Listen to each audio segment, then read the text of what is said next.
Good afternoon, and welcome to the Lyft third quarter 2024 earnings call.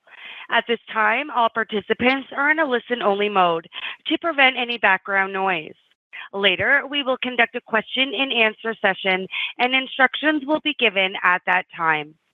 If you should require operator assistance, please press star then zero on your touchtone phone. And as a reminder, this conference call is being recorded. I would now like to turn the conference over to Aurelien North, Vice President, FP&A and Investor Relations. You may begin. Thank you. Welcome to the Lyft earnings call for the third quarter of 2024. On the call today, we have our CEO, David Risher, and our CFO, Erin Brewer. We'll make forward-looking statements on today's call relating to our business strategy and performance, partnerships, future financial results, and guidance. These statements are subject to risks and uncertainties that could cause our actual results to differ materially from those projected or implied during this call. These factors and risks are described in our earnings materials and our recent SEC filings. All of the forward-looking statements that we make on today's call are based on our beliefs as of today, and we disclaim any obligation to update any forward-looking statements except as required by law. Additionally, today we are going to discuss customers. For rideshare, there are two customers in every car. The driver is Lyft's customer, and the rider is the driver's customer. We care about both. Our discussion today will also include non-GAAP financial measures, which are not a substitute for GAAP results. Reconciliations of our historical GAAP to non-GAAP results can be found in our earnings materials, which are available on our IR website. And with that, I'll pass the call to David. Thank you, Aurelien. Good afternoon, and thanks for joining us. Once again, our team executed on all parts of our strategic plan, resulting in a spectacular third quarter with progress on what matters most to riders and drivers more than 2 million times a day. Erin will get into the details about our performance this quarter, but a driver from North Carolina put it well when they called Lyft superior to the other guys because of better transparency and overall better pay per ride. As we outlined at our Investor Day, our customer obsession engine was fueled by several product innovations, progress with Lyft Media, and some big partnership announcements. First, we said we would differentiate with product innovation. Our strategy is simple but effective: obsess over our customers. That's what we did for commuters when we introduced Price Lock. Commute rides make up nearly half of rides Monday to Friday, so it's no wonder Price Lock is performing beyond our expectations. By the end of September, we already had more than 200,000 active passes, and this number keeps growing. We see that Price Lock riders take on average 4 more rides per month than they previously did before purchasing the pass. Not only is Price Lock helping commuters, but also drivers by creating more predictability on when and where to drive. It's a win-win. We're pleased with how Price Lock is performing, and we're taking feedback from early users to further enhance the product. Related to this, we're always thinking about and providing more value to our riders. So here's an update on that can of whoop-ass I mentioned last time on Primetime, which is our term for surge pricing. Primetime continues to decrease and is now down more than 40% year over year and 20% quarter on quarter on a per ride basis. In the regions where Primetime declines fast, conversion goes up along with rides and market share. Chicago is a great example where we saw Primetime decline very fast in Q3, resulting in conversion improvements, ride growth acceleration, and share gains. I've said before that our strategy was to take rideshare's most hated feature and turn it into a reason to choose Lyft. And again, this quarter, we're seeing the proof that that's the right strategy. More recently, we launched a new set of improvements for drivers to better ensure that every ride and every minute they spend on the road is worthwhile. Imagine driving with Lyft and you accept a ride for a given amount of pay, but you end up sitting in unexpected traffic. The ride takes longer, and on an hourly basis, you earn less than you expected. Not a great experience. So we addressed it. Now drivers can count on their earnings being increased anytime a ride takes 5 minutes longer than estimated. Drivers now also see the estimated dollar per hour rate for every ride on the accept screen to help them decide if a ride is worth their time. And if you drive an EV, you can choose to only match with rides that fall within your battery range, a really important change that takes care of range anxiety. All told, just this year, we've launched 33 new products and features, a true testament to our team listening to drivers and riders and delivering on the innovations they want. As a result, we're seeing all-time highs across both driver and rider metrics.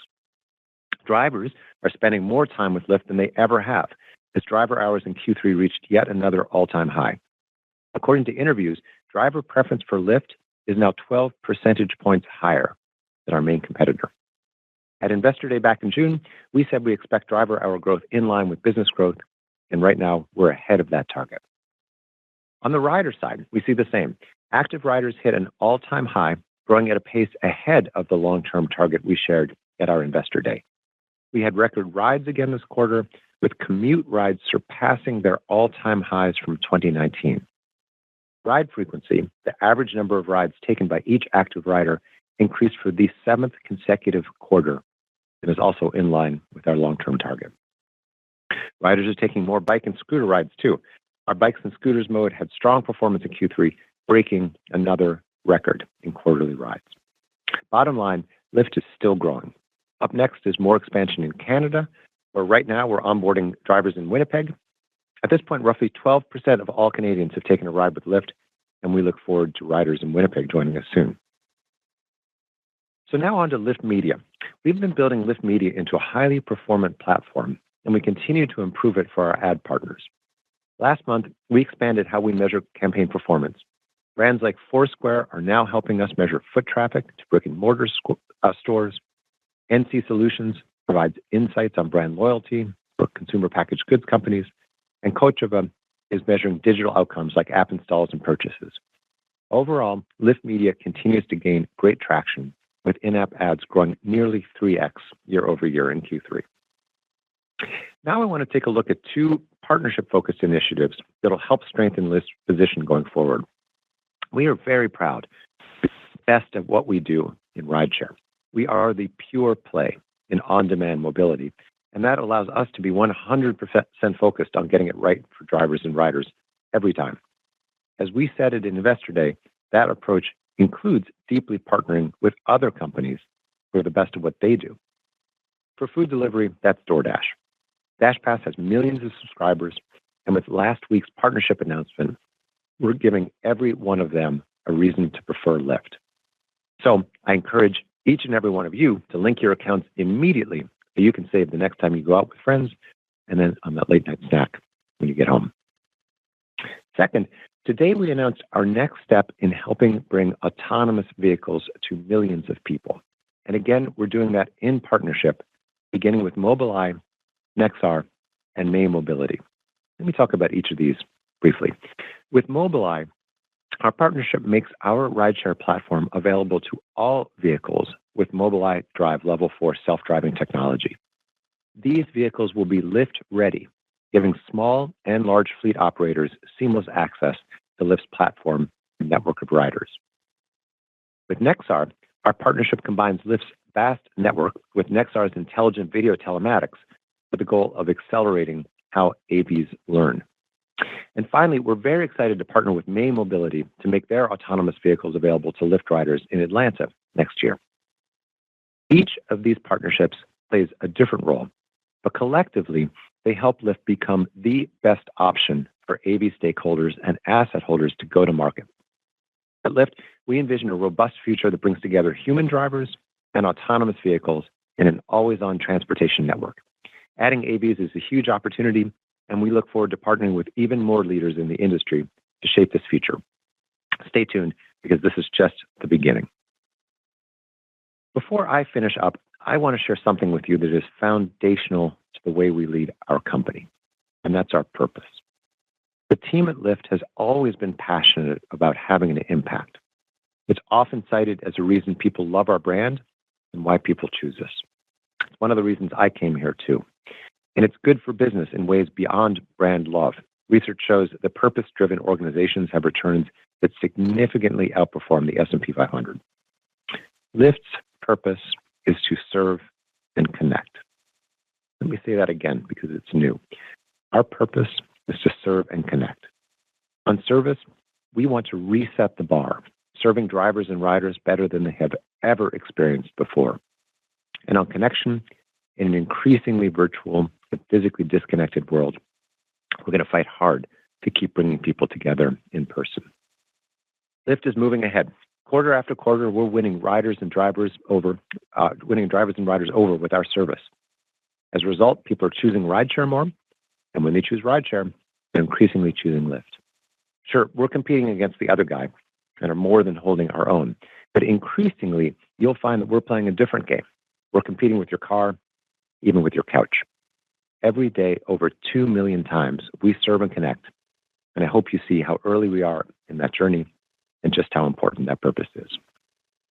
Over to you, Erin. Thanks, David. Good afternoon, everyone, and thanks for joining us today. I'm excited to share an update on our results for the third quarter, as well as the outcome of our recent insurance renewals, the next steps regarding our capital allocation plans, and our increased outlook for the full year 2024. Now, let's get into the details of the quarter.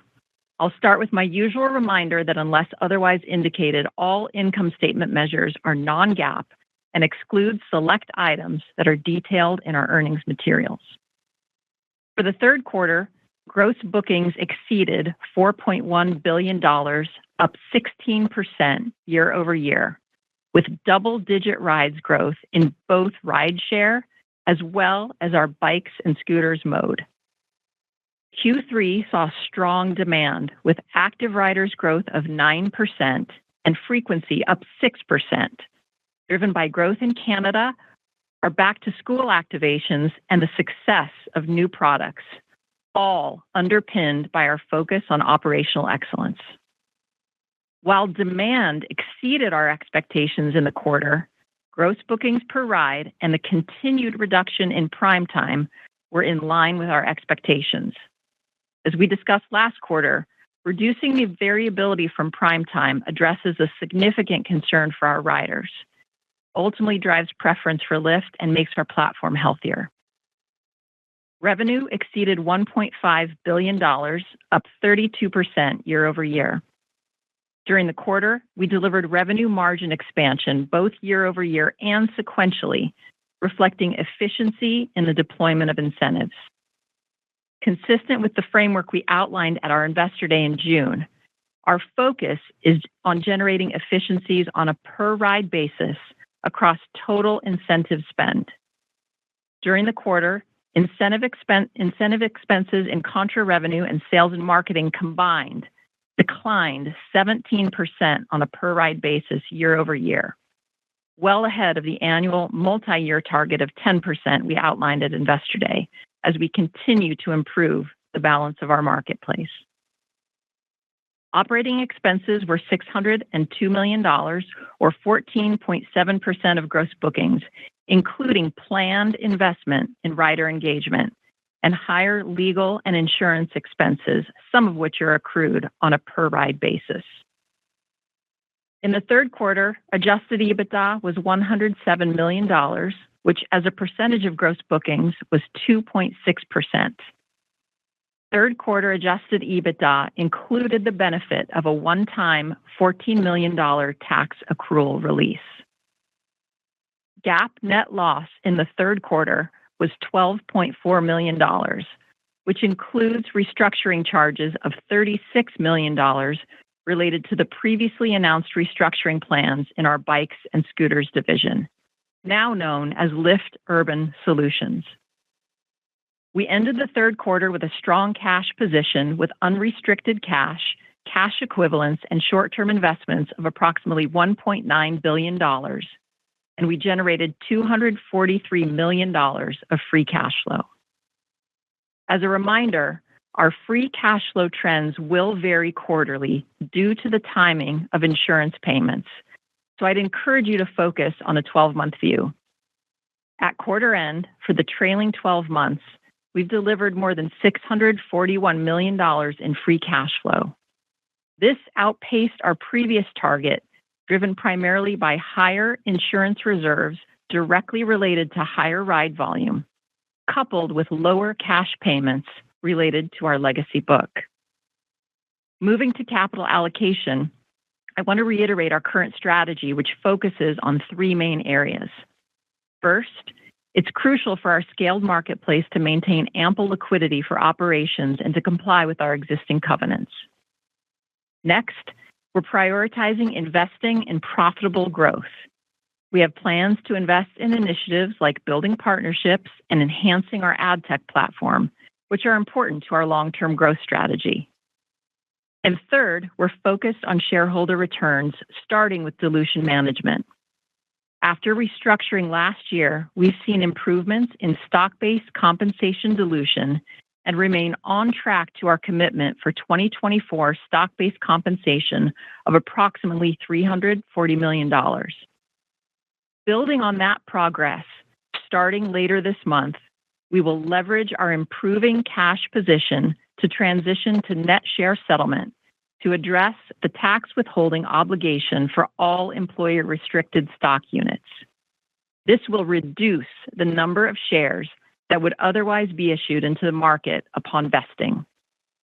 In 2025, we expect to use approximately $100 million of our cash balance, which will reduce dilution by approximately 2 percentage points compared to our prior tax withholding method. The use of cash will be reflected in the financing section of our statement of cash flows beginning in the fourth quarter of 2024. Now, on to guidance.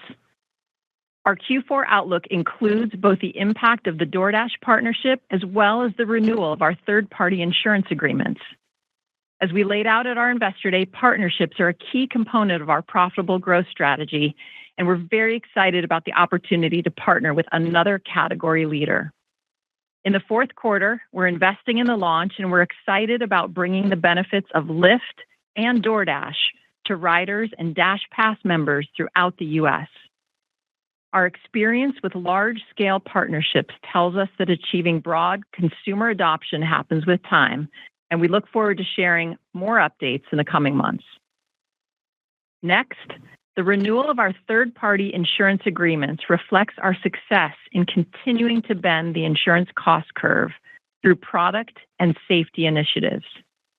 We expect our fourth quarter cost of revenue will increase by approximately $50 million quarter over quarter, reflecting the impact of our 10/1 third-party renewals. That's significant progress versus last year's increase, driven by the multi-year strategy we outlined at Investor Day. Additionally, I'll remind you that last year, we moved some agreements to a biannual cycle, creating less disruptive impacts throughout the year. As such, we're comfortable that we can manage the insurance cost increase within our operating and financial plans. For the fourth quarter of 2024, we expect gross bookings growth of approximately 15% to 17% year over year, or approximately $4.28 to $4.35 billion. We expect adjusted EBITDA of approximately $100 to $105 million, and an adjusted EBITDA margin as a percentage of gross bookings of approximately 2.3% to 2.4%. For the full year 2024, we are raising our outlook and now expect rides growth in the mid-teens year over year, gross bookings to grow approximately 17% year over year, adjusted EBITDA margin as a percentage of gross bookings to be approximately 2.3%, up from the prior outlook of 2.1%, and free cash flow to exceed $650 million. 2024 is the first year of our multi-year plan laid out at our Investor Day in June. Through customer obsession and operational excellence, we're delivering on all our commitments and are on pace to achieve our long-term targets. With that, I'll bring our prepared remarks to a close. Operator, we're ready to take questions. Thank you. We will now begin the question and answer session. If you would like to ask a question, please press star 1 on your telephone keypad to raise your hand and join the queue. And if you'd like to withdraw that question, again, press star one. And we ask that you limit yourself to one question, and for any additional questions, please re-queue. Your first question comes from the line of Doug Anmuth with JP Morgan. Please go ahead. Thanks for taking questions. I have two, one for David, one for Aaron. David, I was hoping you could talk about the benefits that you're seeing of less prime time and surge on the platform and just how that's showing up in terms of ride volume via frequency and retention. I know you mentioned higher conversion. Just wondering if there's any way you can quantify the benefits there. And then Aaron, can you talk about the $650 million in free cash flow in 24? Just want to make sure that we understand the drivers of the significantly higher outlook. Is that all a function of more shift to 1P and captive? And then how do we think about that trend in 25 and sustainability? Thanks. Sure. Doug, I'll start and then I'll pass it over to Aaron. Prime time. Prime time sucks. And so we're really trying to focus on bringing it down. And as you heard, we're down 40% year on year, which is awesome. And so what we find when we look market by market is the areas where we get it down the fastest is where we see conversion and ride growth increase nicely. So I think we mentioned Chicago in the prepared remarks. Boston's actually another city where we're seeing that work out super well. So it's great. It's great. And it's maybe I liken it a little bit to Starbucks' move last week of getting rid of the stupid surcharge on oat milk and stuff. Like, it's just, nobody likes it. Nobody likes that kind of variability, and particularly when you're being charged for something that you didn't expect. I put it in a slightly broader frame, too, to say, as we look at frequency, which continues to increase, frequency is driven primarily by great service, right? The better service you have, the more likely you are to take another ride. And that's just, tautological.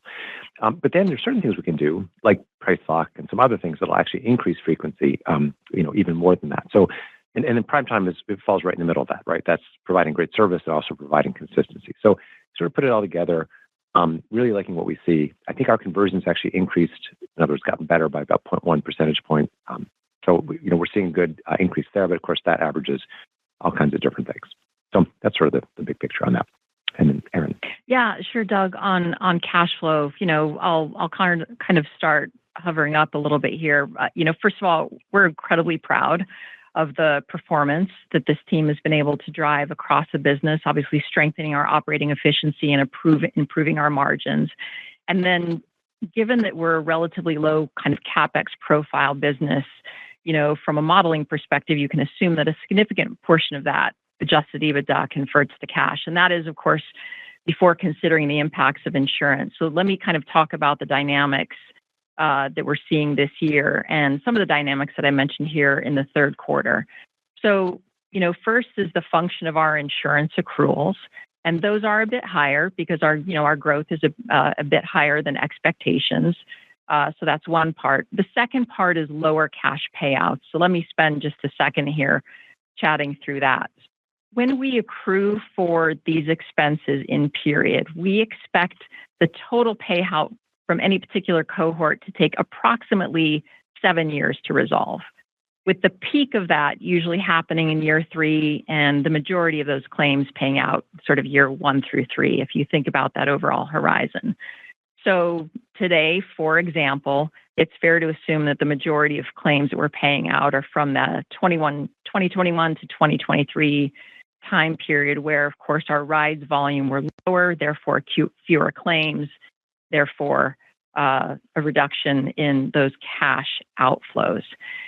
You asked a little bit about what does that mean longer term. So, looking further ahead, if you think about the near-term phase of our LRP, I think it's fair to assume that conversion in that near-term, say 2025 part would be a bit higher than 90%, but likely not as high as we're seeing here in 2024. And then as we move into the outer years of that LRP, we would expect that dynamic to normalize as insurance-related accruals and cash payments would be a little bit more balanced. So longer term, we believe that 90% plus adjusted EBITDA conversion target is appropriate. Great. Thank you both. Sure. Your next question comes from the line of Eric Sheridan with Goldman Sachs. Please go ahead. Thanks so much for taking the question. Really just a two-parter. When you think about some of these new partnerships you're announcing with DoorDash and on the supply side with autonomous vehicle companies, I think for DoorDash, how should we think about that driving demand on the rider and ride side in terms of an underlying assumption of what that might contribute to incremental growth? And in terms of autonomous, maybe just refresh us on your view about how adding autonomous supply and partnering across the autonomous vehicle industry landscape might alter some of what you see in terms of the growth prospects and the margin prospects going forward. Thanks so much. Sure. Let me take those are two chunky ones. And so I'll talk to partnerships and then AVs, and then maybe Aaron can talk a little bit about the unit economics of AVs as well. We'll kind of tag team a little bit on this. Yeah, maybe not. We'll see. we'll see what we cover. So on partnerships, so DoorDash, super interesting, right? So they've got about 18 million Dash Pass holders worldwide, or 18 million customers worldwide. I think it's Dash Pass holders. Got that right? Anyway, so that's a big number. And, some of them obviously are Lyft users, but maybe a smaller number than you might expect.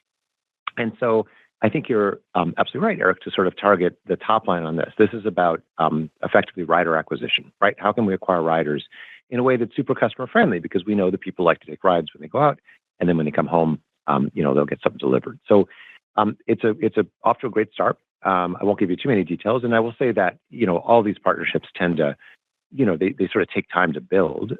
So let's not get ahead of ourselves. But we certainly like what we see so far, and we can see that riders are responding to it. Signing up to link their accounts, and then maybe ordering something or maybe taking a ride that they wouldn't have taken otherwise. So right to think about it as a top line driver and something that's going to kind of unfold over time. But we like what we see so far for sure. On AVs. That one, if you don't mind, I'm going to sort of zoom out for a second. You asked specifically about kind of additional supply, but I actually want to give a little bit of context because this isn't something we've talked too much about so far. So the first thing I should say about AVs is AVs are great. They're great, right? It's a good experience. You can see them on the streets of San Francisco. To be clear, it's a very bespoke experience right now. It's a very expensive car.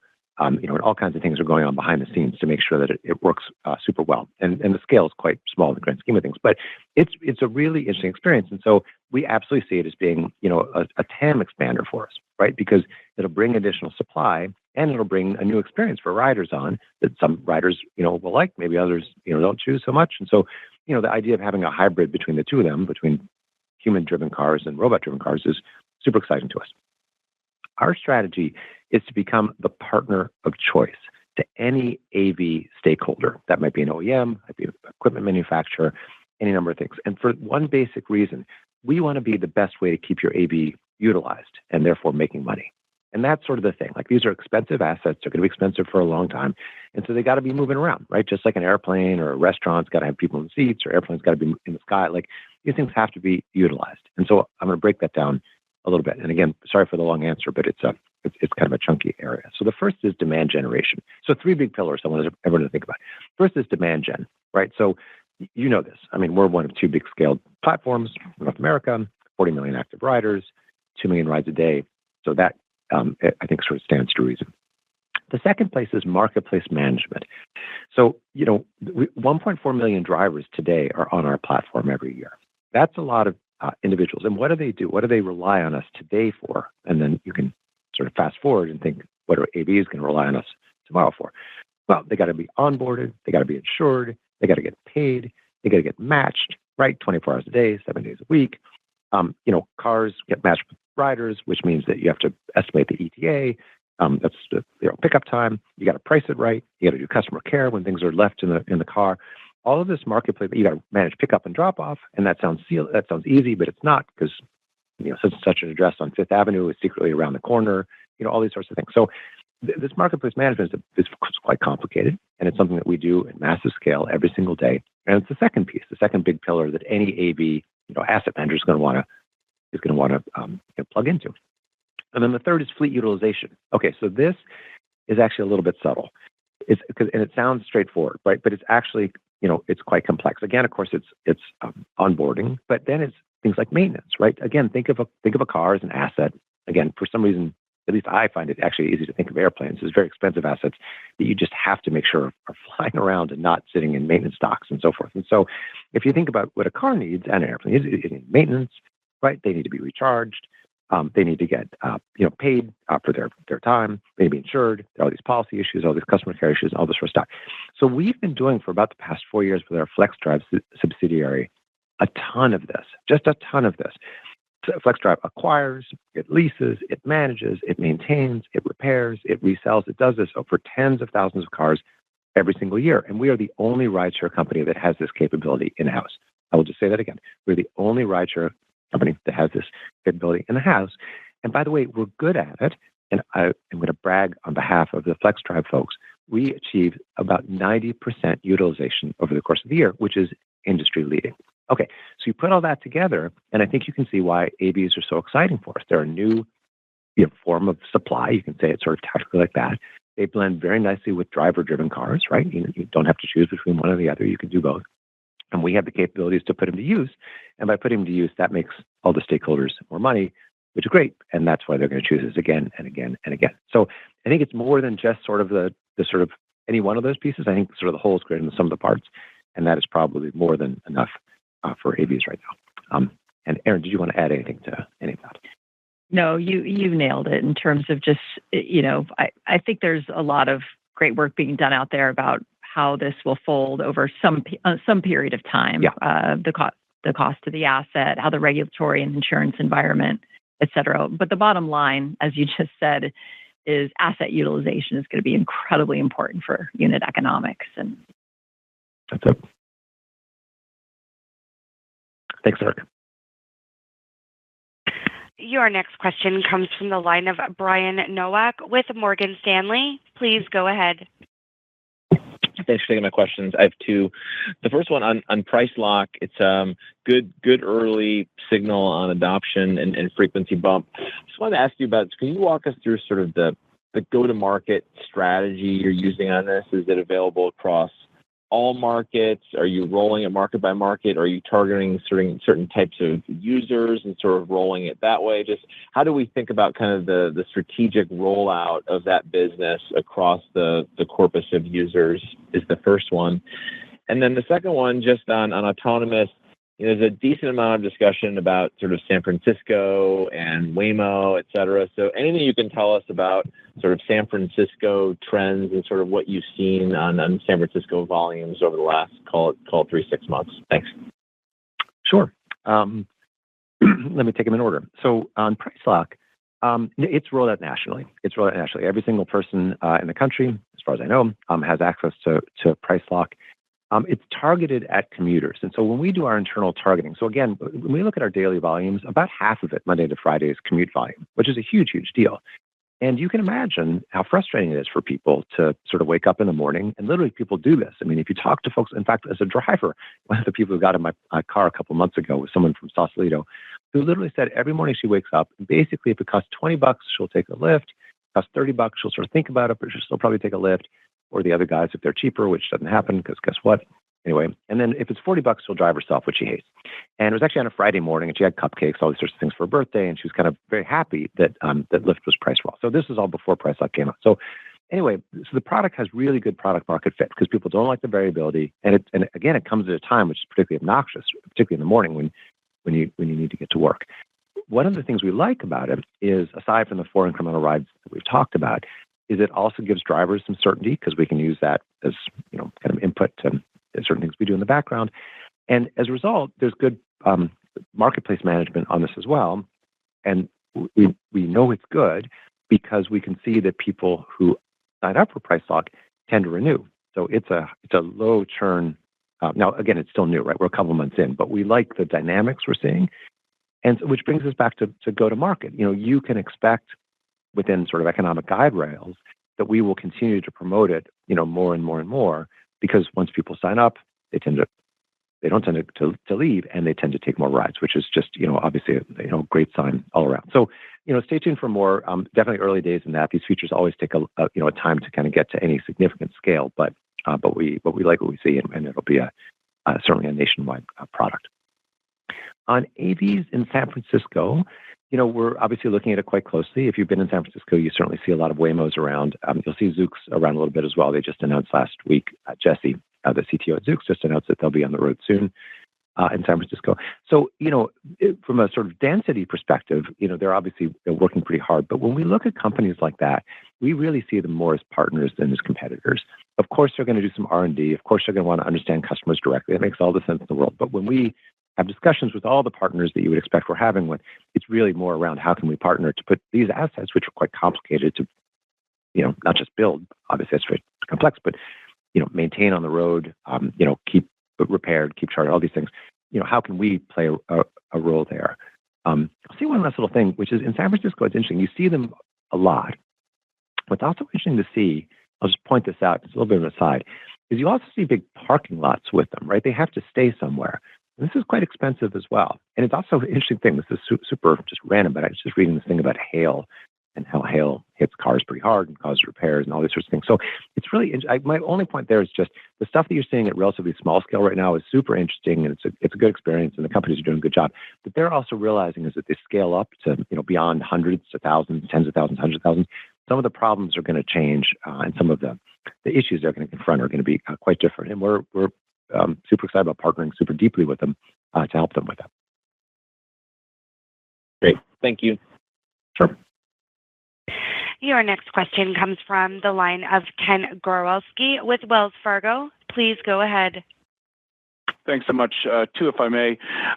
First, one more detailed one on insurance. Thank you for the guidance on the $50 million quarter over quarter on the cost of revenue side. I just want to get a sense. Are there any other differences in the cost of revenue line that we should be thinking about 3Q to 4Q, other than the routine stuff and the insurance? That's the first question.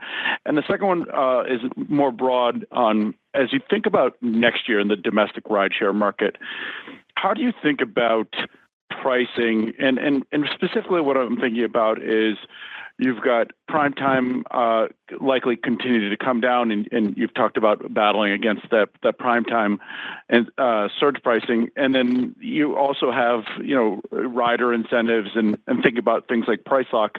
How should we think about any standard or any upside you get from decreases in kind of prime time be offset by other initiatives, or how should we think about just overall your pricing strategy looking into next year? Thank you. Hi, Ken. So on the cost of revenues side, the answer to your question is no. There's nothing other of significance or that you should be considering in that line in terms of the changes I outlined from Q3 to Q4. With respect to pricing, let me kind of start, and I'll hover up just a little bit. Our goal is to operate in a healthy and competitive way. We've talked about that previously, right? Pricing competitive to the market. There's no change to that. No reason to, think that there would be any change to that as you think about the future.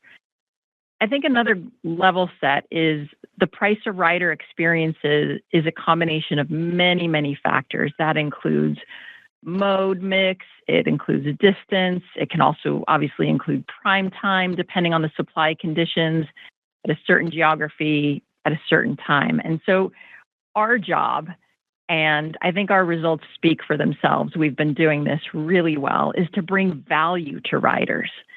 And that means having a selection of modes that are going to meet use cases that are important. It means providing reliable pricing. We've talked a bit about price lock, and then obviously prime time coming down is really, really beneficial to that. So those are some of the, I think, foundational, if you will, theses as I think we would ask you to think about pricing. I won't talk about 2025 because I think it's, I don't have anything specific to say there. Maybe offering a little bit of color as you think about the third quarter. Our gross bookings per ride was down Q on Q compared to what we saw in the second quarter. And that is influenced by prime time continuing to come down, as we've mentioned, but also seasonally, Q3 tends to be the highest quarter for bikes and scooters, right? Weather related. So that's a pretty natural place for our gross bookings per ride to be lower. Q4, that seasonal mix shifts a bit, right? Q4 and Q1 in bikes and scooters. So all else being equal, it's fair to assume that gross booking per ride would increase, primarily driven by the change of mix. But hopefully that gives you, some beneficial color on just how we think about pricing overall and some of the maybe more near-term dynamics. Thank you so much. Yeah. Your next question comes from the line of Benjamin Black with Deutsche Bank. Please go ahead. Great. Thank you for taking the question. So Erin, I guess contra revenue and consumer incentives, they were down 17% year on year. Can you just help us understand what the drivers of the outperformance were and how should those trend as we look ahead? And then I guess it's either for David or Erin, but could you just touch on the returns you are seeing on your consumer incentive investments? Are you generally seeing growing competition for active riders in the US and Canada? And how should we think about the durability of the current active rider growth? Thank you. Yeah, sure. Thanks for the question. So, as a reminder, when we think about the deployment of incentives, it's really aligned with our broader strategy as a company. We make those investment trade-offs to keep the marketplace balanced. Incredibly important. I'll also remind you that in 2024, we're running ahead of our Investor Day targets for 10% efficiencies on a combined basis.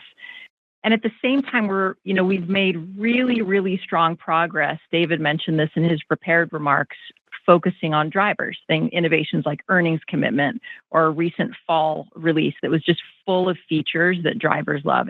And attracts more drivers to our platform. And this allows us to invest.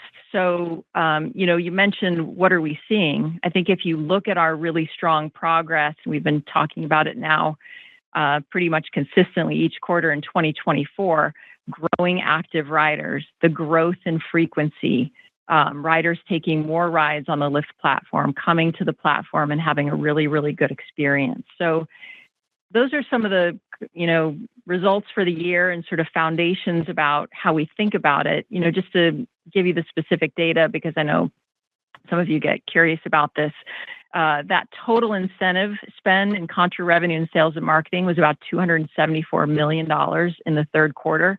That's about 6.7% of gross bookings, and that's down sequentially from about 7% in the second quarter, and is also in the third quarter really the lowest mark as a percentage of gross bookings in the last 6 quarters.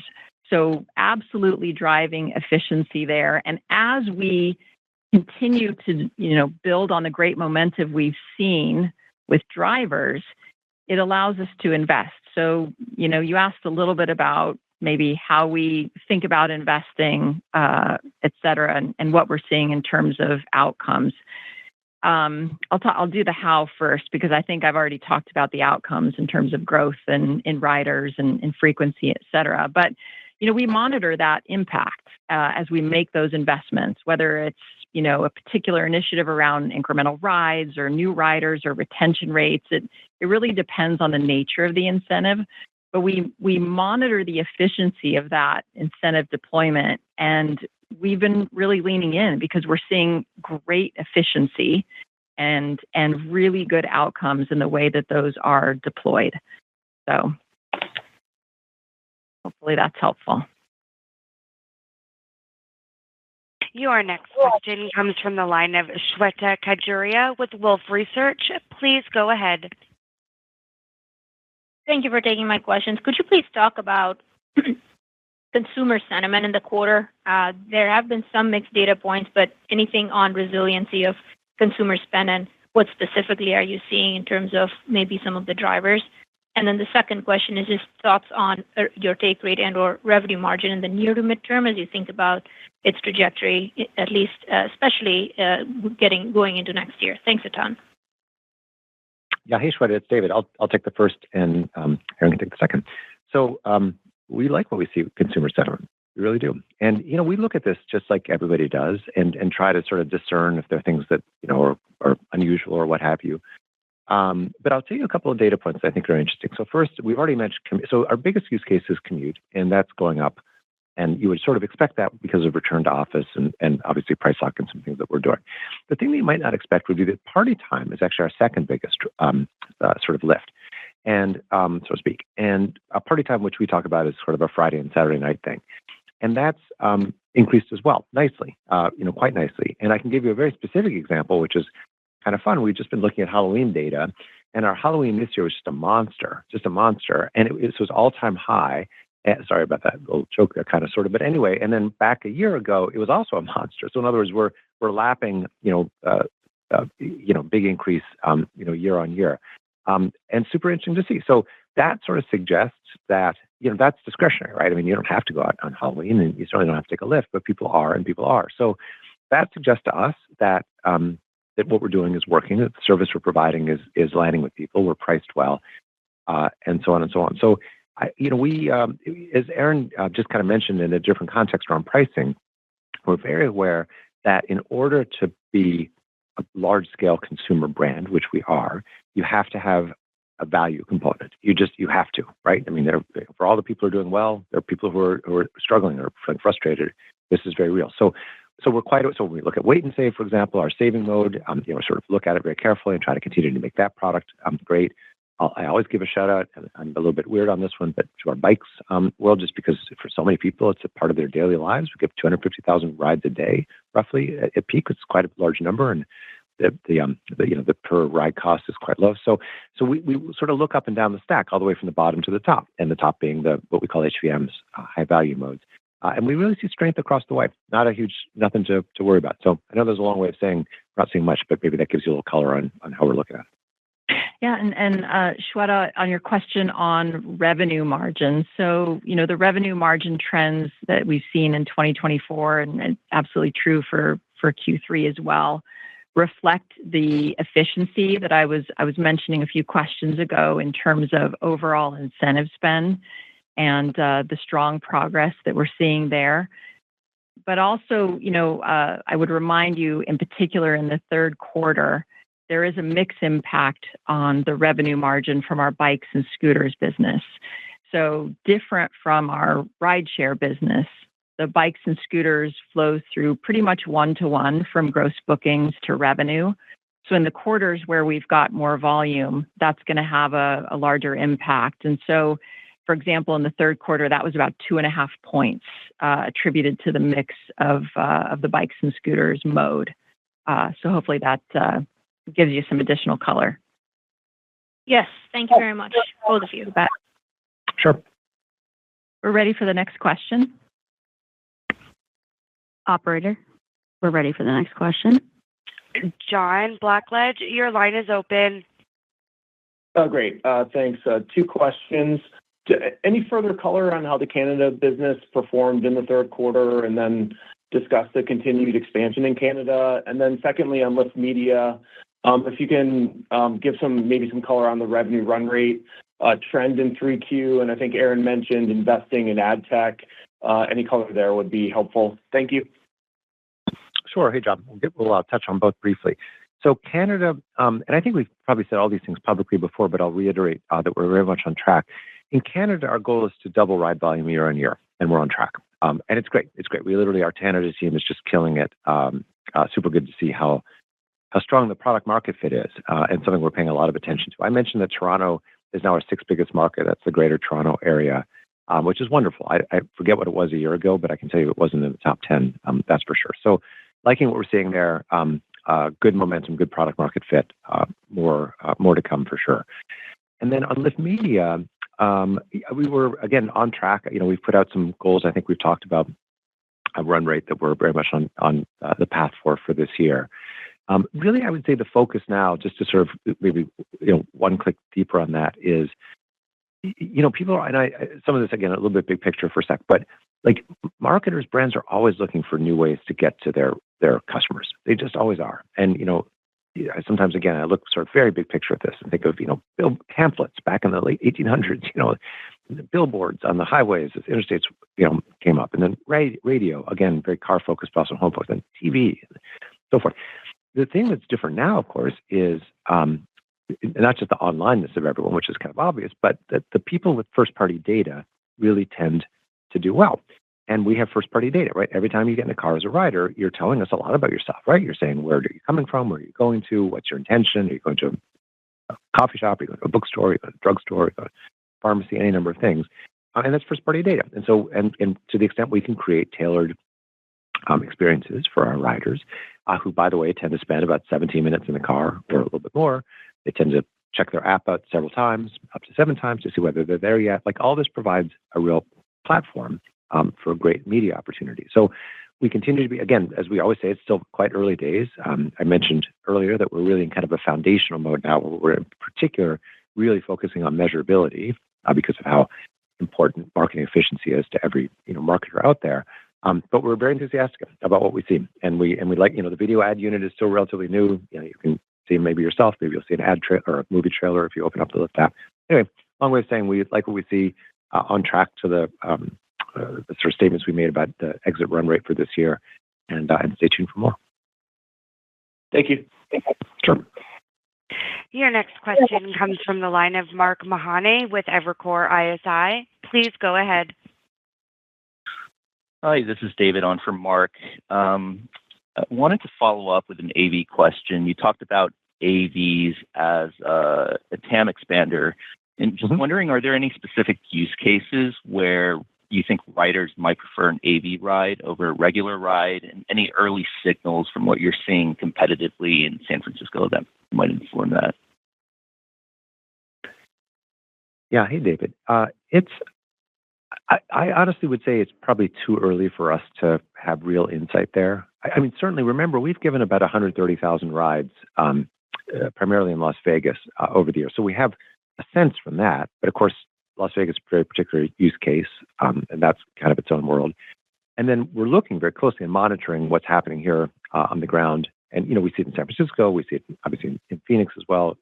Do some things in Texas. So kind of looking at it, I wouldn't say there's anything dramatic that we've seen, or maybe nothing worth really talking about just yet. It's also a little bit of a funny thing right now, because now, it's a couple of things that's happening, right? So partially there's this novelty thing, and tourism is a big driver, actually. If you see in San Francisco, in fact, literally someone on our team just said that they gave their parents a ride when they were here. So in an AB. So the sort of tourism effect and the novelty effect probably swamps other things. And then again, I'll just say it again, it's also a very, very curated experience right now. I mean, on the ground here in San Francisco, these are literally, Jaguars. They're driving people around. So that's a nice experience. Tomorrow's AB experience will be quite different as they show up on all sorts of different models and makes and so forth. So anyway, maybe gives you a sense that, I think we're very much in monitoring, and we're super excited about our partnerships we just announced. I think in particular, May Mobility will be very interesting. That's in Atlanta. That's next year. That's Toyota Siennas. That'll give us, more insight. So we're all kind of in learning mode, but I don't think we can draw any strong conclusions right now, in part because it's just so novel. Got it. Thank you, David. Mm-hmm. Your next question comes from the line of Stephen Ju with UBS. Please go ahead. Okay, great. Thank you so much. So, David, I think the default thought process right now is that Lyft will be an asset-light partner for the fleet owners of AVs. But should we be thinking about you potentially taking a more direct role, either, in fleet maintenance or management? Does that come up in discussions with potential new partners at all? And second, as the active rider base gets larger, I would imagine that growth will decelerate given the law of large numbers. So in order to get to the longer term booking targets, you need to drive frequency higher as an offset. So, can you talk about what your latest data is telling you about cohort behavior? Maybe how, as your riders age, the activity picks up meaningfully, so that, the average usage right now is about 3 per month, but the gap between the newer cohorts versus older cohorts, any sort of color you can provide there in terms of the overall level of activity as your customers become more used to using you. Thank you. Mm-hmm. Yeah, I'll give a couple thoughts there. And Aaron, of course, if you have things to add in as well, let's go back and forth on this. I think on the AV side, I think your premise is right. Asset light that's how we run our business for sure. And it's really worth just remarking on that. I mean, again, 1.4 million drivers on the platform, but they own their own cars, which is quite that's a good thing. That certainly helps us a lot. That'd be a lot of capital to have to deploy. So anyway, we certainly consider that to be very core to the model for sure. I think when we talk about things like maintenance and service and so forth, that's not an area where we need to do that ourselves. And I'll maybe give you a tiny bit, again, more insight into that. Our FlexDrive subsidiary, which does own a relatively small number of cars, but that's through the subsidiary. It's kind of done today to allow people who maybe don't want to use their primary car for rideshare, or maybe don't have a primary car. It's also good for us because it's kind of good R&D. We can kind of get direct exposure to what's going on for drivers, through the subsidiary. But even when they do things like service and maintenance and so forth and so on, it's much more around service level agreements with other partners, right? With people who are expert at repairs and maintenance and what have you. And to go just peel back the onion one layer more, a lot of the software we have built allows us to make sure, for example, that those SLAs are being met, right? So if you've got to change out a catalytic converter, whatever it might be, then you know that costs a certain amount, and that takes a certain amount of time, and we have a lot of data on that, which we've developed over the years. And so as a result, we can track very carefully and make sure that that's being done to spec and being done within SLA and so on and so forth. So a lot of the work that we do is kind of on the management side. That's what we call it, fleet management, rather than the operation side. So we're not going to be building or buying, lifts, and I don't mean lifts that way. I mean like lifts as you would find in a garage, like that. So no, asset light for sure. But the network and the fleet management capacity that we've built is extraordinarily important. And then you asked another question, and unfortunately, I got so excited about that. User growth versus frequency growth. Yeah. Yeah, for sure. Yeah, so when we said this at Investor Day, typically we really look at it as kind of a 50-50 thing, right? New riders versus, and also increasing frequency.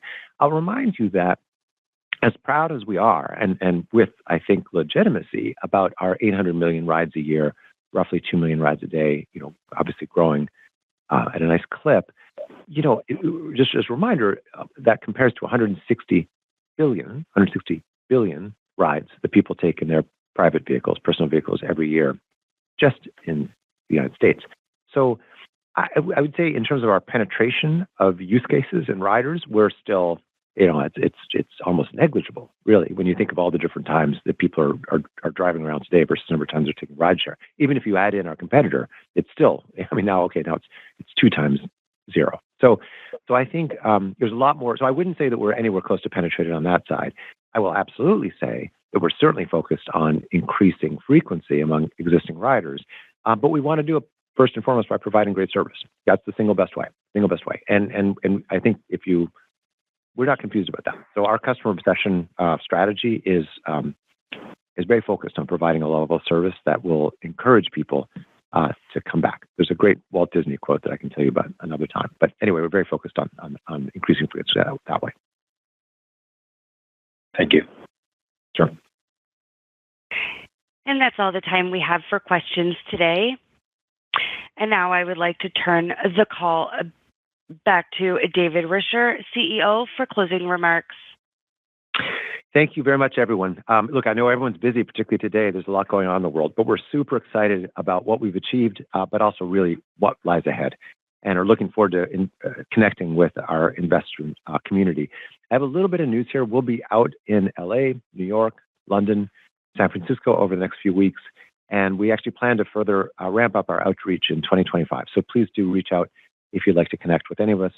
We look forward to talking to you. Thanks for your interest and your curiosity, everything you do to help us be as good as we possibly can. And we will connect with you another time. Thank you.